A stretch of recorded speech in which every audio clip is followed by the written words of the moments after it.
मोमोज खाने वाली चुड़ैलें। आखिर आज हमारे बाहर आने का दिन आ ही गया। ये तूने सही बोला रसिका। पूरे साल में सिर्फ 2 ही बार ही हमें कब्र से बाहर आने का मौका मिलता है, फिर हमारी छुट्टियां खत्म हो जाएंगी तो हमें यहीं लौटना पड़ेगा। सही बोली पुस्की। तो चलो आज हम मजे करेंगे। इस बार किसी को मारेंगे नहीं, जो इंसानी लोग करते हैं ना वही करेंगे। ऐसा करते हम यहाँ की चीजों को खाएंगे पिएंगे। बहुत टाइम से हमने कुछ खाया नहीं अच्छा सा। तीनों चुड़ैल अपने कब्र से बाहर आकर हाथ पकड़कर उड़ते हुए चमकते दमकते बाजार की ओर जाती हैं। अच्छा खाने की खुशबू सूंघकर वो कहती हैं, हाँ, यहाँ तो बहुत स्वादिष्ट खाना है। वो देख, नूडल्स और छोले भटूरे मैं तो खाने जा रही हूँ। अरे यार, ये सब तो खा रखा है, कोई नई चीज खाते हैं ना। मैं भी आ रही हूँ, रुक जा। तुम दोनों उड़कर कहाँ चली? मैं भी तो आ रही हूँ। इतने में तीनों चुड़ैल उड़कर नूडल्स खाने पहुंच जाती हैं। वो तीनों चुड़ैल किसी को नहीं दिखती। वो चाउमीन खाने जा ही रही होती हैं कि साथ वाली दुकान पर तीनों की नजर पड़ती है, क्योंकि वहाँ बहुत भीड़। तभी हिडिम्बा कहती है, रसिका पुस्की, जरा देखना, वहाँ बहुत भीड़ लगी है, वही खाने चलते हैं पहले हम। तो चलो। तीनों वहाँ पहुँचती हैं तो देखती हैं कि एक आदमी बहुत सारे मोमोज बेच रहा है। अरे भैया, जरा 1 प्लेट मोमोज देना, लाल चटनी ज्यादा डालना। हाँ मैडम, अभी देता हूँ, ये लो। अरे ये सब लोग ऐसा क्या खा रहे हैं? और इस वाइट लड्डू का कितना अजीब सा नाम है। वो क्या बोला था? मोमो। अरे अभी एक लड़की बोली थी मोमोज। हाँ, मोमोज दे दो। ऐसे ही बोलते रहोगे क्या? चलो खाते हैं, पहले तो कभी नहीं खाया था, देखते हैं क्या भला है ये मोमोज। हाँ। ये बोलकर तीनों मोमोज उठाकर खाती हैं और खाते ही कहती हैं, अरे मैया, ये मुजमुज वाला लड्डू तो बहुत ही मस्त है। आहा, स्वाद आ गया है। सच्ची क्या? मुझे भी बहुत अच्छा लगा यार, मेरे तो मुंह में जाते ही घुल गया।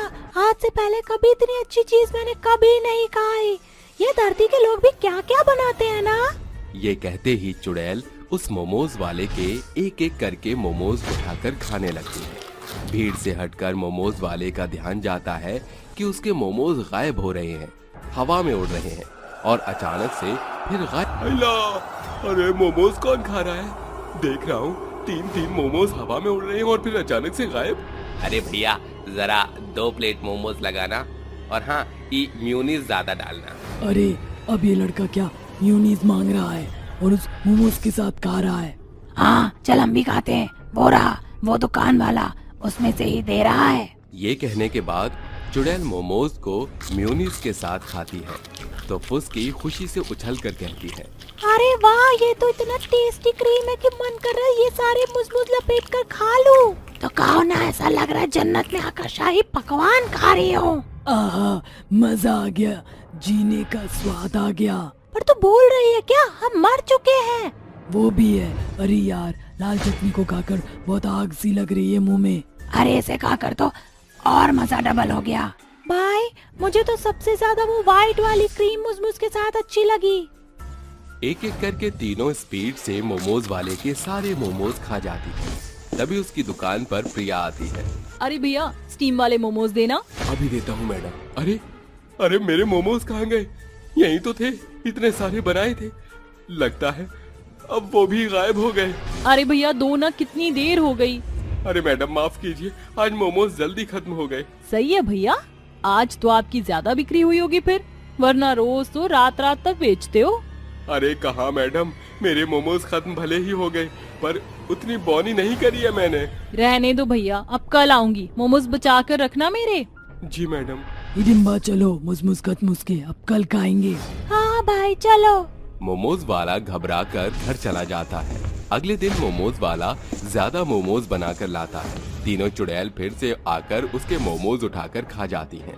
मोमोज वालों को कुछ नहीं दिखाई देता, लेकिन वो महसूस करता है कि कोई उसके मोमोज को उठाकर खा रहा है।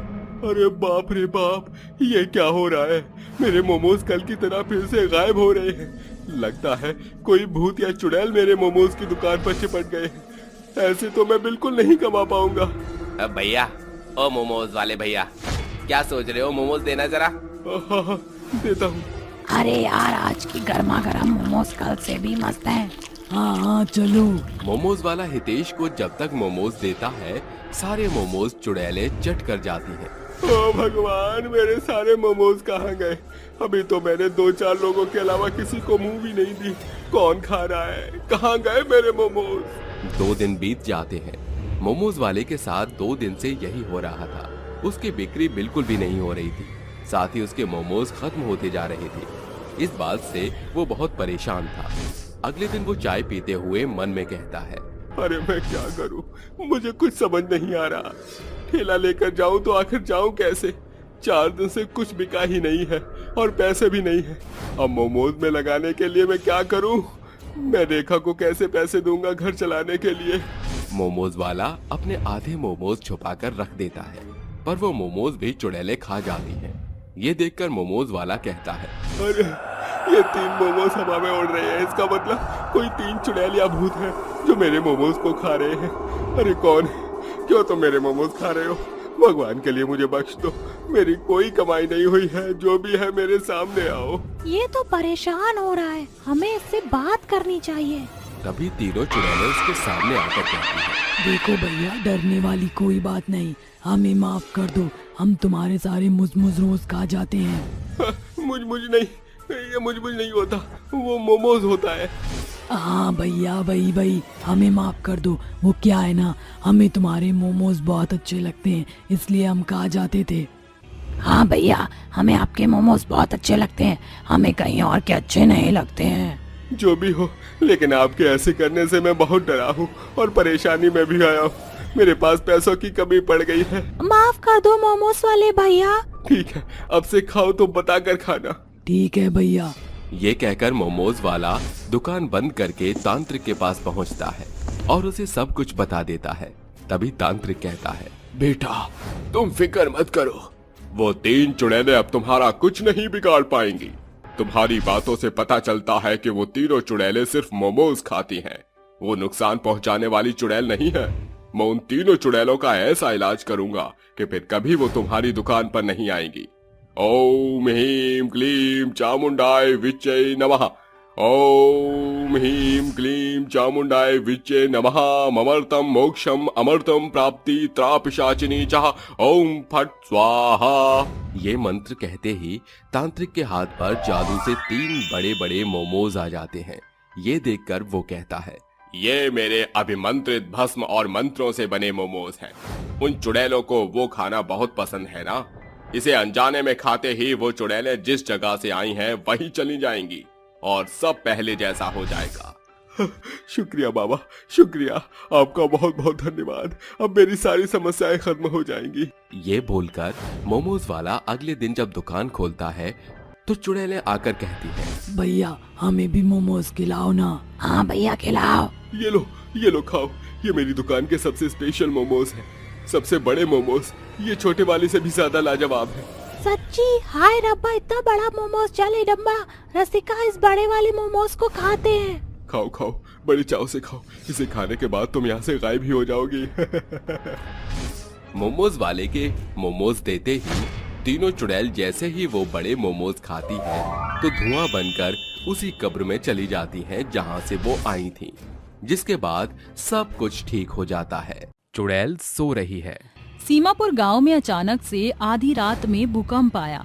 ये कोई और नहीं बल्कि एक बहुत बड़े दानव था जो चलकर गांव में आ रहा था। अपने एक पैर से झोपड़ी को तबाह कर रहा था तो दूसरे पैर से पेड़ को कुचल रहा था। मार डालूंगा सबको, मार डालूंगा, कोई नहीं बचेगा। भूख लगी है मुझे, भूख, खाने को दो मुझे। अरे कोई बचाओ, बचाओ, देखो कितना विशाल रूप का दानव गांव में आ गया है। भूख लगी है, खाने दो।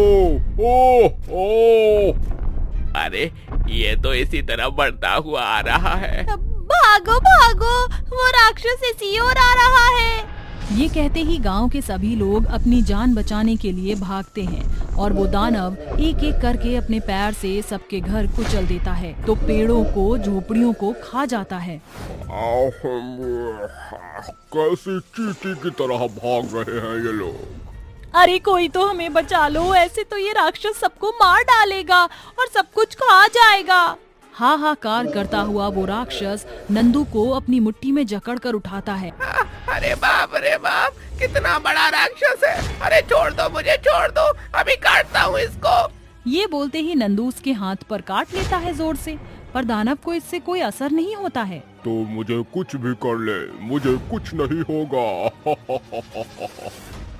राक्षस मुझे छोड़ दे। कौन है तू और कहाँ से आया है? क्यों मेरे पीछे पड़ा है? चल तू पूछता है तो मैं बताता हूँ। मैं इसी घने जंगल से आया हूँ। अभी अभी मेरी शक्ति जागृत हुई है और मैं बड़े विशाल रूप में आकर सबको खा जाऊंगा, तबाह कर दूंगा। अरे कोई बचाओ, ये राक्षस मुझे मार डालेगा। अरे तू भी कर मत कर चंदू, मैं तुझे बचाता हूँ। क्या बोल रहा है रघु? मुझे कुछ नहीं आ रहा, मैं बहुत ऊंची मंजिल पर हूँ। अरे अभी तुझे धरती पर लाता हूँ, देख मेरा कमाल। क्या करूँ? आइडिया, अभी इस राक्षस को सुई चुभाता हूँ। तभी भागकर रघु एक चुभने वाला भाला लेकर आता है और फेंक कर उस दानव को मारता है।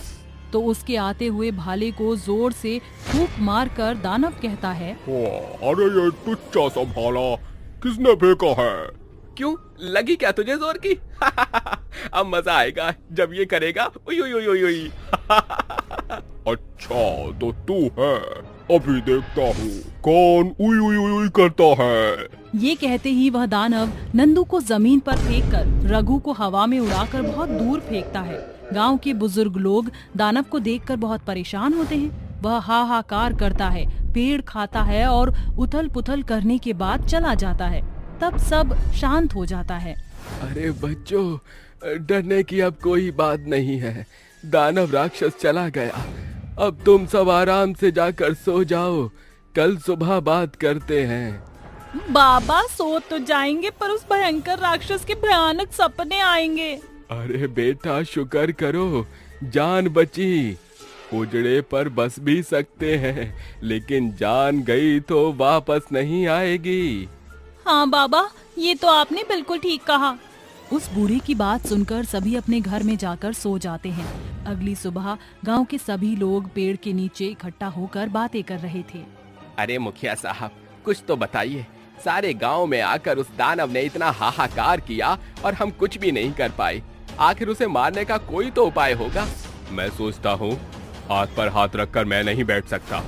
वो तो शुक्र है हमारे गांव के लोग बच गए, पर अभी तक मुझे नंदू और रघु कहीं नहीं दिख रहे हैं। अरे सरपंच जी, मैं तो यही हूँ, पर उस दानव ने रघु को कहीं दूर उठाकर फेंक दिया है। रमेश, शंकर, मोहन, तुम सब लोग रघु को ढूंढ के लाओ। जी सरपंच जी।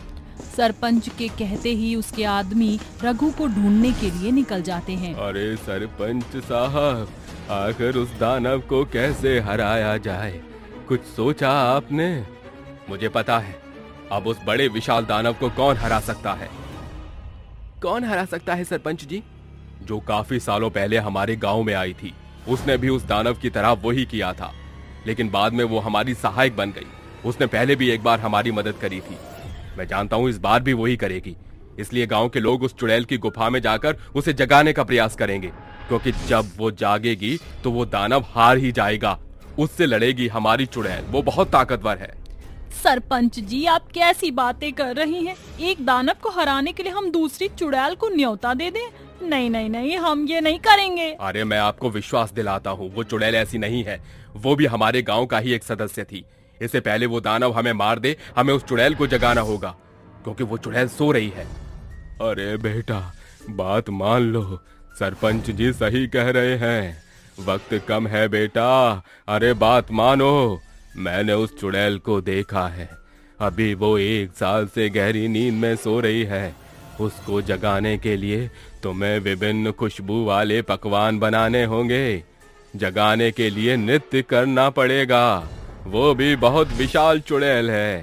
ठीक है, हम सब करने के लिए तैयार हैं। हाँ हाँ, हम गांव के लोगों को बचाएंगे और उस चुड़ैल को जगाएंगे।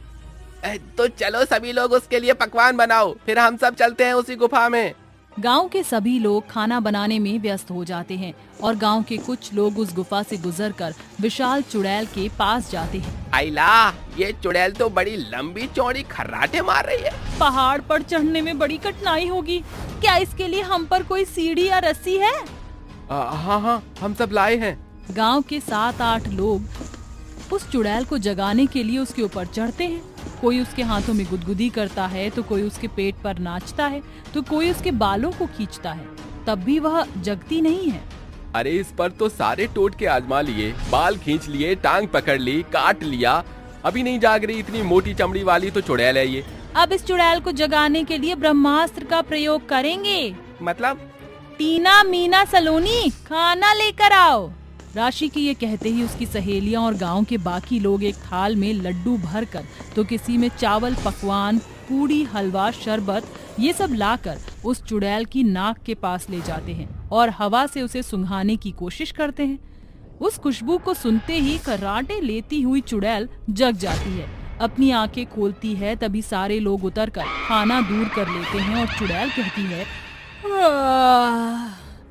किसकी इतनी हिम्मत हुई कि मुझे नींदों से जगाना पड़ा। जानते नहीं हो चुड़ैल सो रही थी।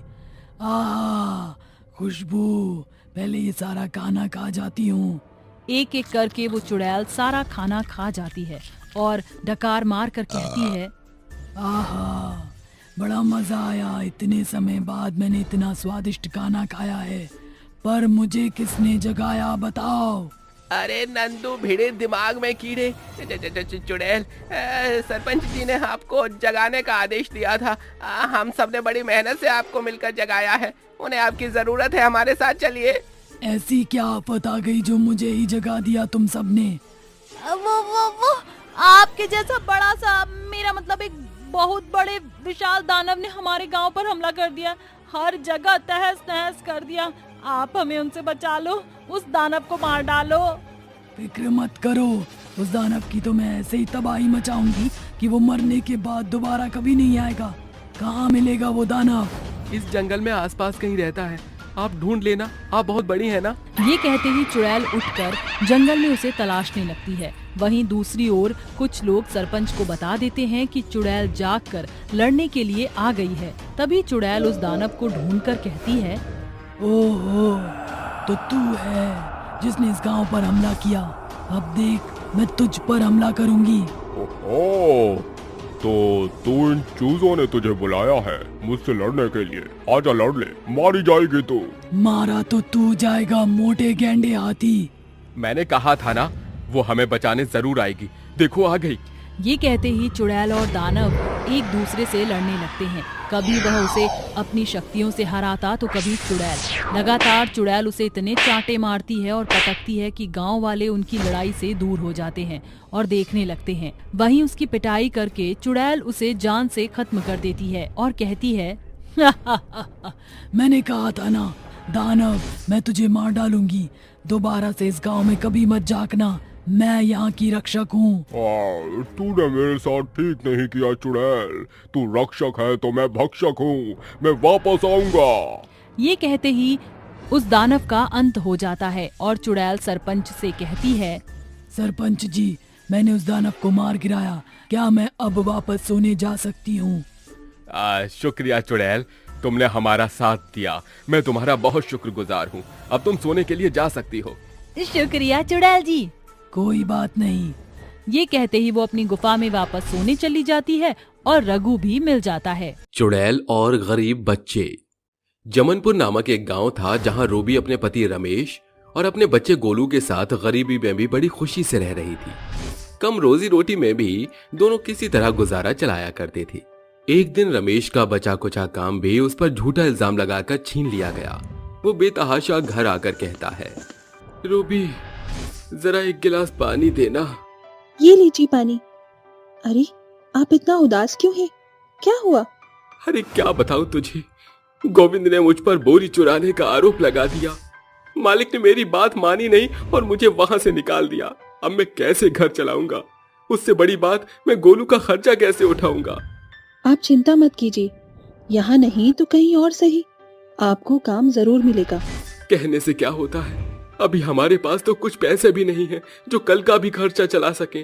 मैं हूँ ना, मैं कुछ ना कुछ इंतजाम कर लूंगी। अरे गोलू को भूख लग रही है, मैं जरा उसे खिचड़ी दे देती हूँ। रूबी अपने 3 साल के बच्चे को अपने हाथ से खिचड़ी खिलाती है। 4 दिन बीत जाते हैं। रमेश को कहीं काम नहीं मिलता। फिर रूबी अपने बच्चे को रमेश के सहारे छोड़कर जाते हुए कहती है, रमेश जी, आप गोलू का ख्याल रखना। मैंने एक जगह अपनी बात करी थी ना, मुझे खाना बनाना, कपड़े धोने का काम मिल गया, तो मैं वहां जाया करूंगी और शाम को आया करूंगी। बस जब तक आप गोलू को किसी तरह संभाल लेना। क्या दिन आ गए हैं मेरे कि मुझे घर पर बैठकर गोलू को संभालना पड़ गया और तुम काम के लिए जा रही हो। मैं अच्छा पति बिल्कुल नहीं हूँ। आप ऐसा मत सोचिए रमेश जी, सारी जिम्मेदारी आपकी थोड़ी है। एक पत्नी और माँ होने के नाते मेरे भी कुछ कर्तव्य बनते हैं। आपने अपनी जिम्मेदारियों को हमेशा से निभाया है, अब थोड़ा मुझे भी करने दीजिए। गोलू बेटा, बाय, ख्याल रखना अपना। मम्मा थोड़ी देर में शाम को आ जाएगी। रमेश जी, आप इसे 3 बजे दलिया खिला देना। ठीक है, ठीक है। ये बोलकर रूबी घर से निकल जाती है और अपने काम पर पहुंच जाती है, जहां वो पहले साफ सफाई करती है, फिर खाना बनाती है और कपड़े धोने के बाद उन्हें इस्त्री करके शाम का खाना बनाकर निकल जाती है। तभी उसकी मालकिन लता कहती है, रूबी, तुमने बहुत अच्छा काम किया। पहले दिन ही तुमने सारा काम फटाफट कर दिया। ये लो तुम्हारी पहले दिन की कमाई। शुक्रिया मेम साहब, पर ये तो बहुत सारे हैं। जो भी है रख लो, तुम्हारी मेहनत के हैं। रूबी मालकिन को फिर से शुक्रिया करके निकल जाती है और खुश होकर कहती है, इतने पैसों से तो गोलू के नए कपड़े ले आऊंगी और महीने भर का घर का राशन चल जाएगा। रमेश जी तो बहुत खुश हो जाएंगे। ये कहते हुए रूबी जा ही रही थी कि इतने में एक ट्रैक्टर उसे जोर से टक्कर मार देता है, जिसके बाद रूबी बेहद बुरी हालत में होती है। उसके सिर से काफी खून बह जाता है और वो आते जाते लोगों से मदद मांगते हुए कहती है, सुनिए, कोई मेरी मदद कीजिए। मुझे मेरे बच्चे और पति के पास जाना है, मुझे उनके पास ले चलिए। भाई साहब, दीदी, कोई मेरी मदद करो, मुझे मेरे घर तक ले चलो। मेरा बच्चा मेरी राह देख रहा है। रूबी अपनी बची कुची सांसों से लोगों से मदद मांगती है, लेकिन आता जाता हर शख्स उसे उसी हाल में छोड़कर चला जाता है। गांव का कोई आदमी उसकी मदद नहीं करता। इतने में रूबी दम तोड़ देती है और अधूरी इच्छा से वो एक चुड़ैल बन जाती है। इन लोगों ने मेरे साथ बिल्कुल ठीक नहीं किया, किसी को भी मैं छोड़ूंगी नहीं। बहुत तड़पाया है मुझे, एक से एक सबसे बदला लूंगी। बदले की आग में चुड़ैल गांव के लोगों को मारने पहुंच जाती है। सबसे पहले वो ट्रैक्टर वाला आदमी को मार डालती है। मार डाला तुझे आज मैंने, तुझे मार कर भी मुझे चैन नहीं आ रहा। अभी तो मैं सभी को मारूंगी। ये कहते ही चुड़ैल हर उस इंसान को मारती है जिसने उसकी मदद नहीं की थी। वो एक एक करके कुछ लोगों को मार डालती है। फिर वो एक औरत की गर्दन पकड़कर कहती है, अगर उस वक्त तुम मेरी जरा सी मदद कर देती तो क्या हो जाता, लेकिन नहीं। अब तुम्हें भी तो पता चले, जैसा मेरा परिवार अधूरा रह गया, उसी तरह तुम्हारा परिवार भी तड़पेगा। छोड़ो छोड़ो, मुझे जाने दो, मुझे माफ कर दो। किसी को मरता हुआ छोड़ दो, तुम्हें भी तो पता चले। अब तुम भी तड़पती रहना। ये बोलते ही चुड़ैल उसे मार डालती है, जिसके बाद मरते हुए वो भी अपनी गिनी चुनी सांसें लेती है और मर जाती है। चुड़ैल और भी लोगों को मार देती है। बड़ी तेजी से गांव के सभी लोग गायब होते जा रहे हैं। चुड़ैल के खौफ से डरकर गांव के सभी लोग सरपंच के पास पहुंच जाते हैं और उससे शिकायतें करते हैं, जिसके बाद गांव वाले चुड़ैल के पास मशाल लेकर जाते हैं, जहां चुड़ैल एक नदी के किनारे आदमी की गर्दन पकड़े हुए खड़ी होती है कि गांव वाले उसे आग दिखाकर डराते हैं। चुड़ैल इतनी शक्तिशाली नहीं होती कि वो गांव वालों का एक साथ सामना कर पाए। काली चुड़ैल, छोड़ दे इस आदमी को, वरना हम तुझे इस मशाल से जलाकर राख कर देंगे। अगर मेरे पास कोई भी आया तो मैं इस आदमी को इसी वक्त मार डालूंगी। अरे गांव वालों, सरपंच साहब, अरे मुझे बचा लो, ये चुड़ैल मुझे मार डालेगी। कितने भी बचाने की गुहार लगा ले, लेकिन मैं तुझे मार ही डालूंगी। तूने इसे नहीं छोड़ा तो हम सच में तुझे जला देंगे। तू जिद्दी है तो मैं भी जिद्दी हूँ। चुड़ैल की बात सुनकर सरपंच विराट को इशारा करता है। तभी विराट मशाल से चुड़ैल के हाथ पर मारता है, जिससे चुड़ैल उस आदमी को छोड़ देती है और वो नदी में गिर जाती है। साथ ही विराट उस आदमी को बचा लेता है। तभी डूबती हुई चुड़ैल को सरपंच कहता है, लगता है तुझे आग और पानी से डर लगता है, अब तो उसी में डूबकर दोबारा मर जाएगी। चलो गांव वालों, यहाँ से चलते हैं, कोई इसकी मदद नहीं करेगा। हाँ हाँ चलो सब, वरना ये फिर आकर मार देगी। बचाओ बचाओ, कोई मुझे बचाओ, मैं डूब रही हूँ। चुड़ैल होने के बाद मेरे पर इतनी शक्तियाँ नहीं है कि मैं यहाँ से बाहर आ सकूं। जहाँ एक तरफ चुड़ैल डूब रही थी, उसी जगह 4-5 बच्चे बारिश में भीगते हुए एक दूसरे से कहते हैं, अरे मिंटू, मेरे शरीर में तो बहुत खुजली हो रही है। कैसी बारिश हुई है, इसने तो मुझे बंदर ही बना दिया। चिंटू, मुझे भी बंदर जैसा ही लग रहा है।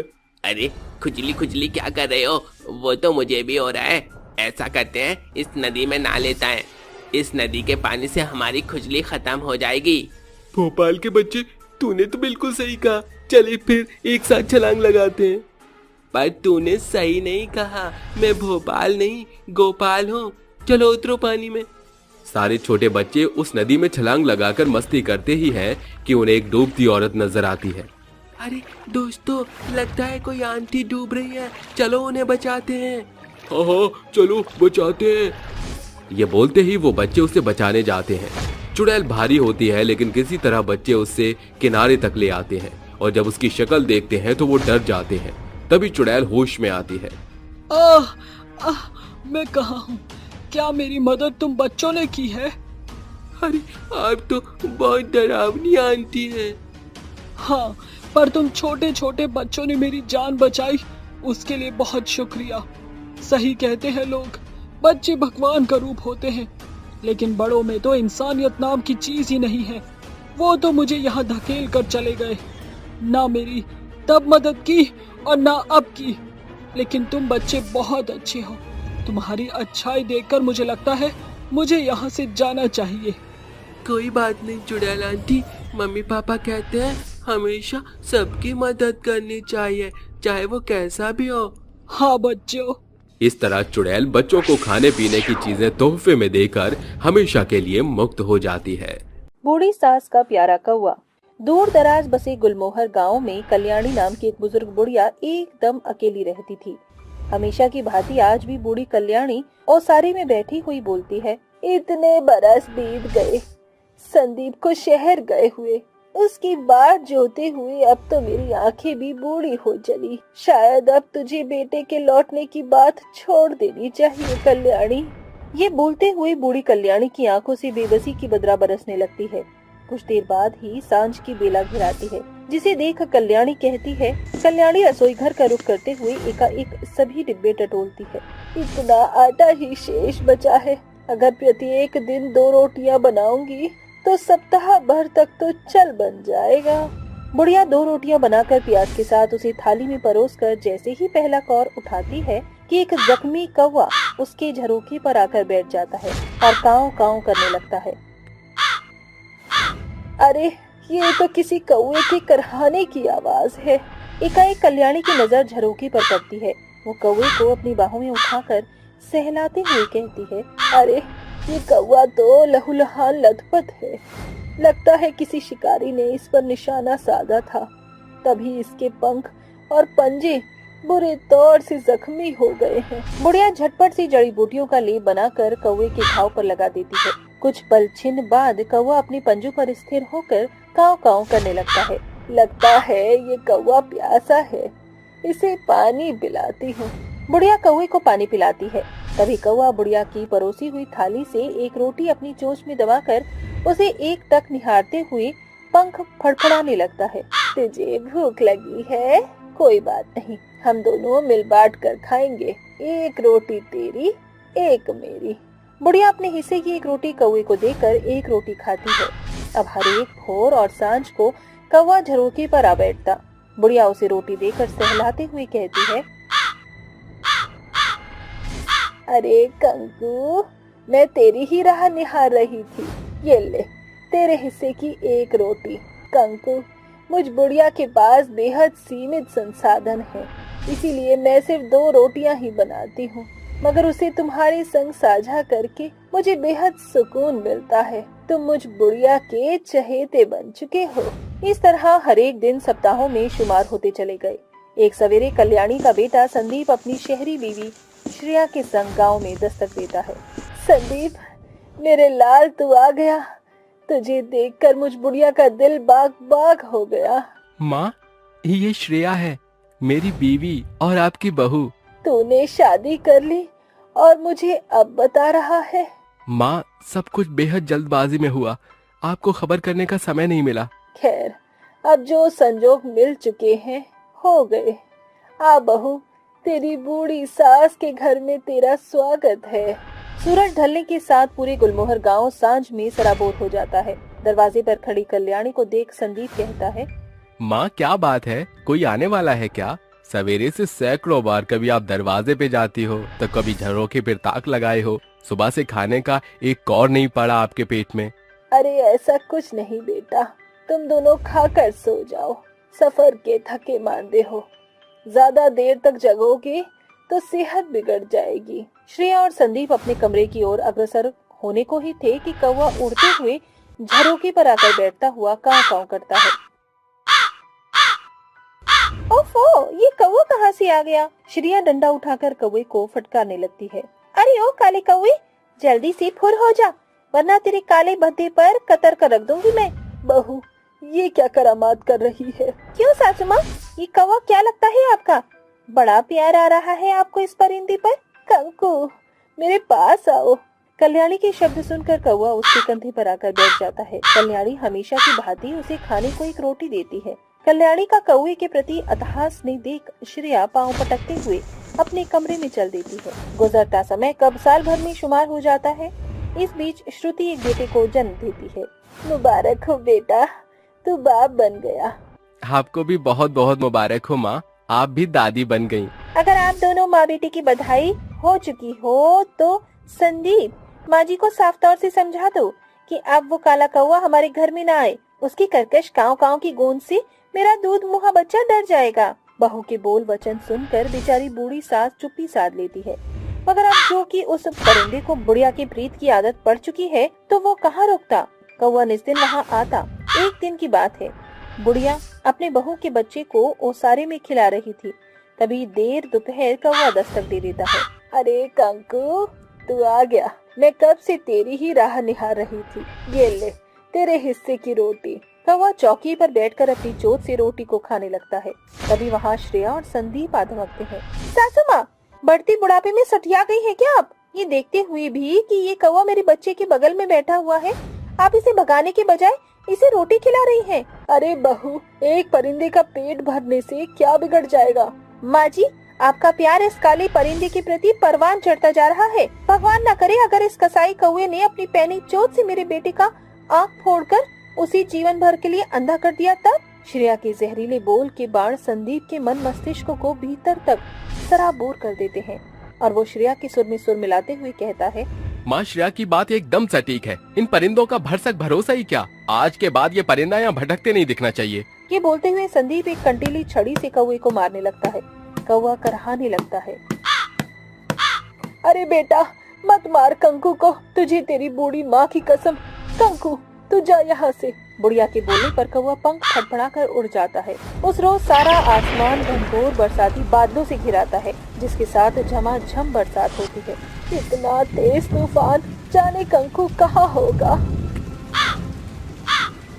ये तो कंकु की आवाज है। बुढ़िया की निगाह घर की मुंडेर पर बैठे कौवे पर जाती है। बुढ़िया के सिवा किसी को भी ये खबर न थी कि कौवे ने मुंडेर को अपना घर बना लिया है। समय गुजरता गया। एक सवेरे, बहू, मैं जरा मंदिर जा रही हूँ, मुन्ना का ख्याल रखना, वो सारे में खेल रहा है। ये बोलकर कल्याणी चली जाती है, मगर श्रेया तक उसके शब्द नहीं पहुँच पाते। तभी पास के जंगल से एक जहरीला सांप रेंगते हुए औसारे में आ घुसता है। तभी कौवा अपनी चोट से उस पर प्रहार करता है। ये तो उसी काले कौवे की कर्कश ध्वनि है। ये सासू माँ का कौवा एकदम उनके भांति हटीला है। श्रेया रसोई से बाहर का रुख करती है, जहाँ वो कौवे और सांप की भिड़ंत देखकर हक्की बक्की हो जाती है। आ संदीप, सासू माँ, जल्दी आइए, घर में सांप घुस आया है, मेरा मुन्ना। कौवा अपनी चोंच और पैने पंजों से सांप को लतराते हुए लहूलुहान कर देता है, मगर दम तोड़ते हुए सांप उसे डंक मार देता है। उसी पल छिन्न कल्याणी वहाँ आ धमकती है।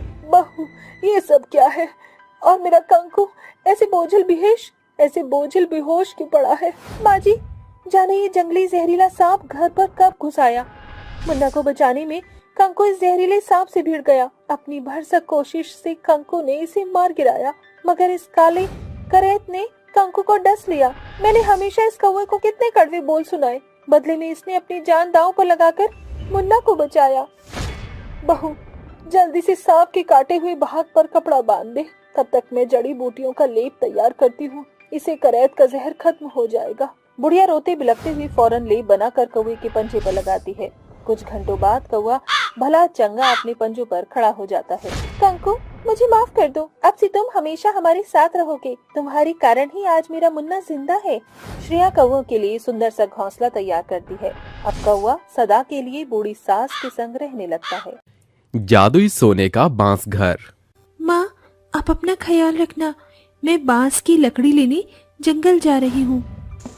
ये बोलकर 12 वर्षीय सलोनी आरी लिए जंगल की ओर अग्रसर हो जाती है, जहाँ एक बुढ़िया बैठी होती है। ये लो बूढ़ी अम्मा, मैं तुम्हारे लिए रोटी ले आई। सलोनी, तुम्हें स्मरण था? अरे बूढ़ी अम्मा, भूलती कैसे? पिछले 6 माह से आपसे मेल मिलाप जो बढ़ गया। वैसे भी मेरी माँ कहती है कि किसी की भूख मिटाने से बड़ा पुण्य प्राप्त होता है। तुम्हारी माँ ने तुम्हें सुनहरी सीख दी है सलोनी। वैसे तुम्हारी माँ के रहते तुम इस बांस के जंगल में क्यों आती हो? इतने बचकानेपन में बांस का बोझा उठाकर तुम्हारे कंधे नहीं थकते। हाँ बूढ़ी अम्मा, मगर मेरे सिवा माँ का है कौन? माँ महीनों से बीमार है। ऐसे में मैं रोजाना इस जंगल से बांस काटकर बांस की टोकरी बर्तन बनाकर बाजार में बेचती हूँ। उसी से हम बेबस माँ बेटी का गुजर बसर चलता है। कुछ देर बाद बूढ़ी अम्मा, आपसे पतियाते हुए मैंने बांस काट भी लिया और गठरी भी बांध ली। अब मैं चलती हूँ। सलोनी बांस की गठरियों का बोझा उठाए घर आकर देर दोपहरी धूप में टोकरी बर्तन बनाकर उन्हें बेचने बाजार जाती है। रात को राशन पानी लेकर घर आती है। समय ऐसे ही गुजरता है। अगली सुबह, ये लो बूढ़ी अम्मा, आज मैं आपके लिए बाजरे की रोटी लाई हूँ, साथ में लहसुन की चटपटी चटनी भी है। बुढ़िया सलोनी के हाथ का बनाया खाना खाकर उसका बखान करते हुए कहती है, अरे वाह सलोनी, तुमने तो सयानों को भी पीछे पछाड़ दिया। खाना बनाने में एकदम नपा तुला हाथ है तुम्हारा। शुक्रिया बूढ़ी अम्मा, मैं चलती हूँ। ऐसे ही कई दिन गुजर जाते हैं। एक रात बब्बन उनके दरवाजे पर दस्तक देता है। अरे ओ मरियल माँ की बेटी, कहाँ मर गई? सामने आ। बब्बन चाचा, आप? अरे छोकरिया, जाकर अपनी अम्मा को बुला, मैं बच्ची से बात नहीं करता। ममता बिस्तर से उठकर बाहर आती है। अरे आज मैं तेरी मरियल हाव भाव पर तरस नहीं खाने वाला। पिछले 6 महीने से माँ बेटी मुफ्त में मेरे घर में रह रही हो। भाड़ा क्या तुम्हारा बाप भरेगा? काका, मैं चुकाऊंगी आपका भाड़ा। नादान छोकरिया, तू चुकाएगी भाड़ा। बीते भर की है नहीं, आई बड़ी। मैं तुम दोनों माँ बेटी को अब और बर्दाश्त नहीं करूंगा। अपना झोला झमेला उठाओ और चलती बनो यहाँ से। मगर इतनी देर रात हम कहाँ जाएंगी? अरे कहीं भी डावाडोल हो, बब्बन को बख्श दो। ये बोलकर बब्बन उस माँ बेटी को घर से निकाल बाहर कर देता है। दोनों बांस के जंगल की ओर बढ़ने लगती हैं। तभी मौसम का रुख बदलता है। हे ईश्वर, इस दुनिया की भी अपनी गति अभी पकड़नी थी। बिटिया, जल्दी से पाँव बढ़ा, बरसात होने के आसार है। दोनों माँ बेटी बांस के जंगल की ओर बढ़ने लगती हैं। तभी रास्ते के बीचों बीच सलोनी को वही बुढ़िया मिलती है जो सलोनी को टोकते हुए बोलती है, अरे सलोनी, इतनी देर रात तुम इस बांस के जंगल में? बूढ़ी अम्मा, हम दोनों माँ बेटी बेघर हो गए हैं। इस बांस के जंगल के सिवा दूजा कोई आसरा नहीं बचा। किसी बड़े बांस के पेड़ के नीचे रात काट लेंगी। उसकी जरूरत नहीं है सलोनी, आओ मेरे साथ। दोनों माँ बेटी बुढ़िया के साथ बांस जंगल के पेड़ों के पथ को पार करके एक चौरस स्थान पर आती हैं। बूढ़ी अम्मा, ये तुम हमें बांस जंगल के बीचों बीच क्यों लाई हो? सलोनी, मैं यहाँ तुम्हारे लिए एक सुनहरा बांस घर बनाने वाली हूँ। अम्मा, हम कुछ समझे नहीं। बुढ़िया अपनी आंखें बंद करके अपने हाथों से एक ही पलछिन में एक सुंदर से सांचे का बांस घर बनाकर बोलती है, सलोनी, ममता, ये कोई साधारण बांस घर नहीं, बल्कि एक सुनहरा सोने का जादुई बांस घर है। मगर ये बांस घर तो बाकी घरों के जैसे ही साधारण है। सलोनी, जैसे ही तुम उस बांस घर से कुछ मांगोगी, ये तुम्हारे स्वर शब्द सुनकर जादुई सोने के बांस घर में बदल जाएगा। भूख के मारे मेरे पेट में कबड्डी मची हुई है। ए जादुई सोने के बांस घर, मुझे इसी समय खाने को भोजन दो। सलोनी के स्वर शब्द खत्म होते ही साधारण बांस घर सोने के सुहाने जादुई बांस घर में बदलकर अपने भीतर से 56 भोग की बौछार कर देता। ये तो सचमुच में सुनहरे बांस घर की सांची में बदल गया। बूढ़ी अम्मा, आपने ये कैसे किया? जरूर आप कोई जादूगरनी है ना? सलोनी, समय आने पर मैं तुम्हारे सारे सवालों के जवाब दूंगी। अब मुझे जाना होगा। स्मरण रहे, इस जादुई सोने के बांस घर से कभी अपना स्वार्थ मत साधना। इस सुनहरे बांस घर का सदुपयोग करना। ये बोलकर बुढ़िया वहाँ से चल देती है। दोनों माँ बेटी सुकून से उस सुनहरे बांस घर में सो जाती हैं। अगली सुबह, माँ, मैं बांस की कटाई करने जंगल के अगले छोर में जा रही हूँ। सलोनी, जब हमारे पास जादुई सोने का बांस घर है तो तुम्हें मेहनत मजदूरी करने की क्या जरूरत है?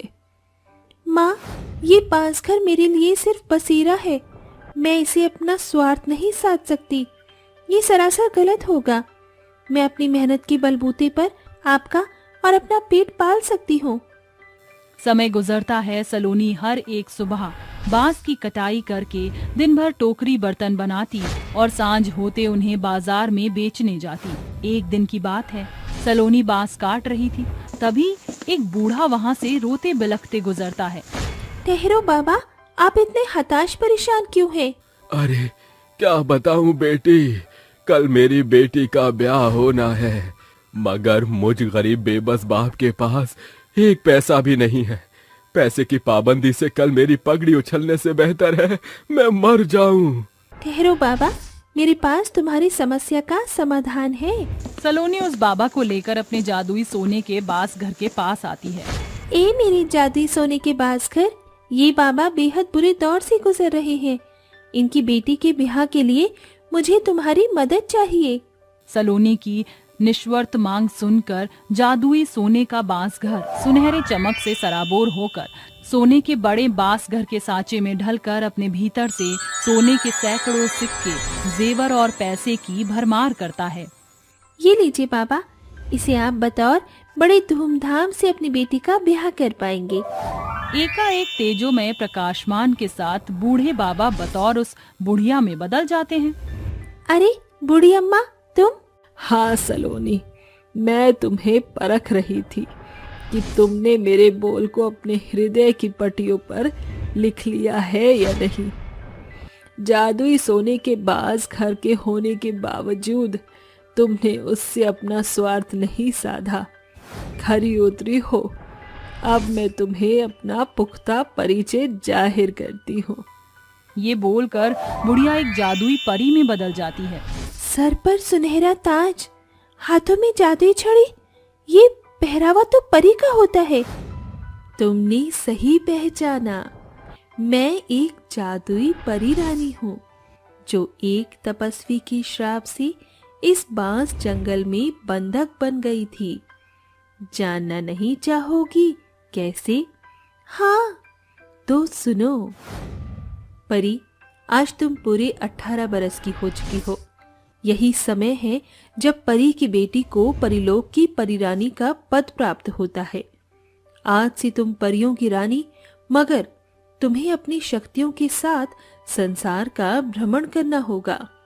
परी अपने लोक को पार करके संसार में आती है। अरे, ये बांस वृक्ष का जंगल तो बड़ा रोचक है, क्यों ना मैं यहाँ अपनी शक्तियाँ साधूं? परी अपनी जादुई छड़ी से बांस जंगल में कभी पथराव करती तो कभी मेह की फुहार बरसाती और अंत में आग से जंगल को जला दिया। तभी एक तपस्वी उसके सामने आ खड़ा होता है। घोर अनर्थ, तुम्हारे साथ उल्टा ने मेरी सदियों की तपस्या को भंग कर दिया। बाबा, मुझे नहीं स्मरण था कि आप यहाँ साधना में लिप्त हैं। मैं अभी इस अग्नि को बुझा देती हूँ। अगले ही पल परी उस आग को बुझा देती है। इसका अभी कोई तात्पर्य नहीं है। मैं तुम्हें श्राप देता हूँ परी कि जिस शक्ति से तुमने मेरी सालों की तपस्या को भंग किया, तुम इसी पल छिन एक बुढ़िया बनकर इस बांस जंगल में बंधक बन जाओगी और जब तक कोई नेक दिल यहाँ नहीं आएगा तुम यहीं रहोगी। और मैं बतौर बुढ़िया बनकर इस बांस जंगल में बंधक बनकर रहने लगी, मगर तुम वो नेक दिल निकली और तुम्हारे हाथों का आहार मेरा हथियार बन गया। मेरी शक्तियां लौटने लगी और आज मैं इस बांस जंगल से रिहा हो रही हूँ। सिर्फ तुम्हारी बदौलत आज से इस बांस जंगल की जिम्मेदारी मैं तुम दोनों माँ बेटी पर छोड़ती हूँ। ये बोलकर परी गायब हो जाती है और दोनों माँ बेटी उस जादुई सोने के बास घर में बसेरा बनाकर भावी भविष्य में बेबस बेसहारा लोगों की मदद किया करती।